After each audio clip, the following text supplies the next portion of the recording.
اور اب بات کرتے ہیں کچھ امریکہ میں تعلیم کی. امریکہ میں اسپیشل ایجوکیشن جو ہے خاص طور پہ ان بچوں کے لیے جو کہ اسپیشلی ایبلڈ ہیں یا جنہیں ہم ڈسیبلڈ کے نام سے بھی مختلف ٹرمز اس حوالے سے یوز ہوتی ہیں, متعدی امراض کی جو روک تھام کا ادارہ ہے امریکہ میں centre for disease control CDC, اس کے مطابق 26% امریکی آبادی جو ہے وہ جسمانی یا ذہنی معذوری کا شکار ہے, جس میں سے 5% بچے ہیں. 1975 میں ایجوکیشن فار آل ایکٹ جو منظور ہوا, اس کے مطابق جتنے بھی سکولز امریکہ میں ہیں جن کو وفاقی فنڈنگ ملتی ہے ان پہ یہ لازمی ہے کہ وہ اپنے بچوں کو جو ان کے سکولز میں پڑھ رہے ہیں دن میں ایک دفعہ کھانا مہیا کریں. اب اس طرح کی ایکٹیویٹیز کس طرح سے پورے اسکول سسٹم کو اور بچوں کو ہیلپ آؤٹ کر رہی ہیں کہ وہ اپنی تعلیم جاری رکھ سکیں, سعدیہ زیب رانجھا نے اس حوالے سے ایک رپورٹ بنائی ہے, آئیے دیکھتے ہیں. یہ سیم ہیں جنہیں بچپن ہی سے اپنے بڑے بھائی زیک کی طرح لکھنے پڑھنے اور بات سمجھنے میں دشواری کا سامنا رہا, لیکن اس کے باوجود اس وقت وہ نہ صرف ہائی اسکول میں پڑھ رہے ہیں بلکہ آئس کریم کی ایک دکان پر کچھ گھنٹے کام بھی کرتے ہیں. اسکول کے خصوصی پروگراموں کی وجہ سے میرے دونوں بچوں میں بہت بہتری آئی ہے, خاص طور پر سیم میں جس نے ان پروگرامز میں شامل ہونے کے ایک ہفتے کے اندر بہت اچھا رسپانس دینا شروع کر دیا تھا. جسمانی معذوری اور اس کے باعث طالب علم کی ضروریات کا تعین ایک قدرے آسان عمل ہے, لیکن سیکھنے کی ذہنی معذوریوں اور ان سے متعلق ضروریات کے تعین کے لیے اکثر پروفیشنل مدد درکار ہو سکتی ہے. امریکہ میں 1990 میں منظور ہونے والے individuals with learning dish abilities act کے تحت ایسے طالب علموں کی تلاش کی ذمہ داری تعلیمی اداروں اور حکومت پر ہے جو کسی قسم کی لرننگ ڈس ایبلٹی میں مبتلا ہوں. اس مقصد کے لیے چائلڈ فائنڈ کا ادارہ بچوں کی انفرادی ضروریات اور کمزوریوں کا اندازہ لگاتا ہے, جس کے بعد اسی مطابقت سے انہیں مختلف پروگراموں میں شامل کیا جاتا ہے. مختلف طرح کے آٹزم کے شکار بچوں کو ان کی انفرادی ضروریات کے تحت ان پروگرامز میں شامل کیا جاتا ہے. عام طور پر انہیں باقی بچوں کے ساتھ بھی پڑھایا جاتا ہے, بس کچھ گھنٹے الگ سے انہیں خصوصی توجہ دی جاتی ہے. تاہم آٹزم کے شکار بچوں کی ضروریات کو دیکھتے ہوئے ان کے لیے الگ سے کلاس رومز کا اہتمام بھی کیا جاتا ہے. اسپیشل بچوں کے لیے پروگرامز میں سے ایک آٹزم سے شدید طور پر متاثرہ بچوں کے لیے مخصوص ہے, جو کنڈرگارٹن سے 6ٹھی جماعت تک ہوتا ہے, جس میں ان بچوں کو عام بچوں سے الگ سے تعلیم دی جاتی ہے اور یہ باقی بچوں سے لنچ اور بریک کے دوران ہی مل پاتے ہیں. نکول زوپین سمجھتی ہیں کہ اسکول کے ساتھ والدین کو بھی ایسے بچوں کے لیے خصوصی کردار ادا کرنے کی ضرورت ہوتی ہے, اور اسی لیے 80 کی دہائی میں ریاست ورجینیا میں آٹزم کے شکار بچوں کے والدین نے POAC یعنی parents of autistic children nova کے نام سے ایک گروپ تشکیل دیا. سوزن ایڈجرٹن اس گروپ کی صدر ہیں. یہ والدین پر مشتمل ایسا گروپ ہے جو آٹزم کے شکار بچوں کے والدین کو نہ صرف ہر طرح کی معلومات فراہم کرتا ہے بلکہ انہیں وسائل تک رسائی کا راستہ بھی بتاتا ہے. ہمارا یہ سینٹر فیئر فیکس کاؤنٹی کے ساتھ مل کر کام کرتا ہے. اس سے آپ کو یہ سکون بھی ملتا ہے کہ آپ اکیلے نہیں ہیں. سوزن کہتی ہیں کہ آٹزم میں مبتلا ہر بچے کی ضروریات، چیلنج اور مسائل مختلف ہوتے ہیں. اسکول نے میرے بیٹے کو کنڈرگارٹن میں تو جگہ دی، لیکن اسے کسی ایسے مخصوص پروگرام میں شامل کرنے میں مشکل رہی کیونکہ اسے بیک وقت کئی مسئلے تھے. بڑے گروپ میں وہ خوف زدہ رہتا تھا، چیخنے لگتا، بھاگتا اور چھپ جاتا تھا اور بالکل توجہ مرکوز نہیں کر پاتا تھا. جب اسکول کسی بچے کو اس کی ضرورت کے مطابق وسائل فراہم نہیں کر پاتا تو انہیں اسکول کے ساتھ منسلک اسپیشل ایجوکیشن کے پرائیویٹ اسکولز میں بھیجا جاتا ہے. صرف ریاست ورجینیا میں ہی نہیں بلکہ پورے ملک میں ان خصوصی اور انفرادی ضروریات رکھنے والے بچوں کو پڑھانے اور ڈیل کرنے کے لیے تربیت یافتہ اساتذہ کی انتہائی کمی ہے. سوزن کہتی ہیں کہ ہمیں اسپیشل ایڈ ٹیچر کی ایک پائپ لائن قائم کرنے کی ضرورت ہے اور انہیں باقی اساتذہ سے زیادہ اجرت اور مراعات دینے کی بھی ضرورت ہے. یہاں اس ملک میں لاکھوں ایسے سپورٹ پروگرام ہیں جو خصوصی بچوں کی انفرادی ضروریات کو مد نظر رکھ کر تشکیل دیے گئے ہیں اور بہت ہی مفید ہیں، لیکن اکثر ہم انہیں فار گرانٹڈ لیتے ہیں. آٹزم کے شکار بچوں کے والدین اور اساتذہ کی رائے میں بہتری کی گنجائش تو ہمیشہ موجود رہتی ہے، لیکن امریکہ میں ایک ایسا بنیادی ڈھانچہ ضرور موجود ہے جس کی عدم موجودگی میں معذوریوں کے شکار افراد شاید بہت پیچھے رہ جاتے. Sadia Zeb Ranjha, Voice of America, Washington.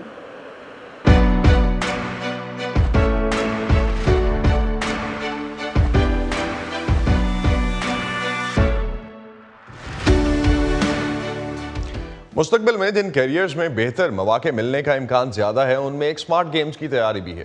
Pakistani developers کافی عرصے سے یورپ اور امریکہ سمیت دیگر ممالک کے لیے گیمز بنانے والی کمپنیز کے ساتھ کام کر رہے ہیں اور اب دنیا بھر میں گیمنگ انڈسٹری کو فروغ مل رہا ہے. اسی کو دیکھتے ہوئے پاکستان میں بھی گیمز ڈیزائننگ کے شعبے پر کام شروع ہو گیا ہے. نوید نسیم لاہور سے ہمیں بتا رہے ہیں کہ پاکستان میں اس شعبے میں کیسے تعلیم دی جا رہی ہے. دنیا بھر میں اسمارٹ گیمز کی ڈیمانڈ میں اضافہ ہو رہا ہے. گیمز اور ای سپورٹس کی دنیا پر نظر رکھنے والے پلیٹ فارم نیوزو کا اندازہ ہے کہ گلوبل گیم انڈسٹری کا حجم سن 2025 تک $25 ارب سے بڑھ کر $200 ارب سے زائد ہو جائے گا. اب ہر ایک کے ہاتھ میں فون آ چکا ہے. گیمنگ انڈسٹری بہت بڑی ہو چکی ہے.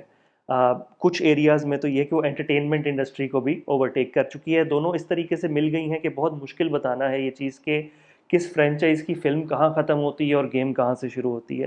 یہ کون سی فرینچائز گیم سے شروع ہوئی تھی اور اینڈ پہ فلم بن گئی. جو پینڈیمک ہے اس نے بہت زیادہ ایکسپیڈائٹ کیا. اس کی ریزن یہ ہے کہ گیمنگ انڈسٹری جو ہے وہ پوری دنیا میں بہت بوم کیا اس نے, اور وہ ہمیں بہت ایکسائٹنگ لگا. اور پاکستان کے اندر اسپیسیفکلی میرے لیے بھی بہت ایکسائٹنگ چیز تھی یہ دیکھنا کہ کچھ گیمز جو تھی اسپیسیفکلی انہوں نے بہت پرفارم کیا. میرا پروسیس اس میں مطلب آئی ٹوک inspiration from my favourite series جو لارڈ آف دی رنگز تھی.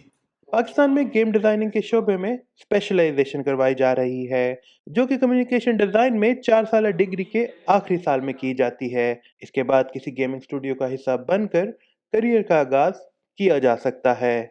اینیمیشن میجر رکھنے کے بعد جب میں گریجویٹ ہوئی تو میں نے مارکیٹ میں جابس وغیرہ کے بارے میں پوچھنا شروع کیا تو I got to know about game designing اور مجھے یہ کافی انٹرسٹنگ لگی. تو وہ جو میں نے جتنا بھی پڑھا وہ مجھے کافی ہیلپ کر رہا ہے اس انڈسٹری میں. گیم ڈیزائننگ ایک وسیع شعبہ ہے اور اس کے کئی پہلو ہیں, لہٰذا اگر آپ کو اینیمیشن یا کوڈنگ میں دلچسپی نہیں تب بھی یہ فیلڈ آپ کے لیے ہو سکتی ہے.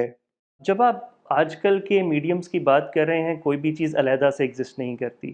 گیم ڈیزائن میں میوزک کا بھی تعلق ہے, گیم ڈیزائن میں آرٹ کا بھی تعلق ہے, گیم ڈیزائن میں اس دنیا کو تخلیق کیسے کرنا ہے سافٹ ویئر یا کمپیوٹر کے اندر اس کا بھی تعلق ہے. لیکن سب سے زیادہ ضروری چیز یہ ہے کہ اس کو تخلیق کرنے کا آئیڈیاز کہاں سے آئیں گے, وہ کہانیاں کہاں سے آئیں گی.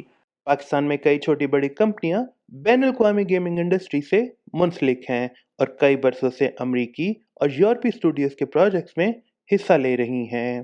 پاکستان سافٹ ویئر ہاؤسز ایسوسی ایشن پاشا کے مرتب کردہ داد و شمار کے مطابق پاکستان میں گیمنگ انڈسٹری $50 ملین کا زر مبادلہ ملک میں لائی, جبکہ پاشا کے مطابق اس وقت پورے ملک میں 100 سے زائد گیمنگ اسٹوڈیوز کام کر رہے ہیں.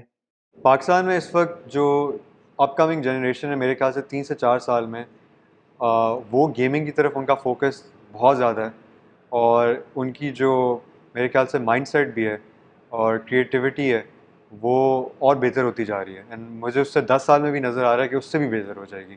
لہٰذا اگر آپ میں سیکھنے کی لگن ہے تو اس شعبے میں تخلیق کی کوئی حدیں نہیں ہیں. 3 سے 4 سال بعد میں ادھر سے مطلب کافی کچھ سیکھ کے جاؤں گی, کیونکہ میں ابھی اسٹیج اے پہ تھی جہاں پہ جب میں آئی تھی, تو آئی بلیو کہ اب میں بی پہ ہوں, اور 3-4 سالوں تک آئی بلیو کہ FE تک تو جانا ہی چاہیے. اگر آپ کو ویڈیو گیمز کھیلنے میں دلچسپی ہے تو ماہرین کا مشورہ ہے کہ ایک قدم آگے کا سوچیں, کیونکہ باقاعدہ ڈگری حاصل کر کے گیمنگ انڈسٹری کا حصہ بننے والوں کے لیے آنے والے برسوں میں بہت امکانات ہوں گے. نوید نسیم, وائس آف امریکہ, لاہور. اسی پر ختم کرتے ہیں آج کا ویو 360. اسٹے سیف, اور پروگرام پر اپنے فیڈ بیک کے لیے آپ آ سکتے ہیں facebook.com/VOA اردو کے پیج پر. اس کے علاوہ ٹویٹر اور انسٹاگرام پر ہمارا ہینڈل ہے @urduvoa. اب تک کے لیے اتنا ہی. اسد اللہ خالد کو اجازت دیجیے. خدا حافظ.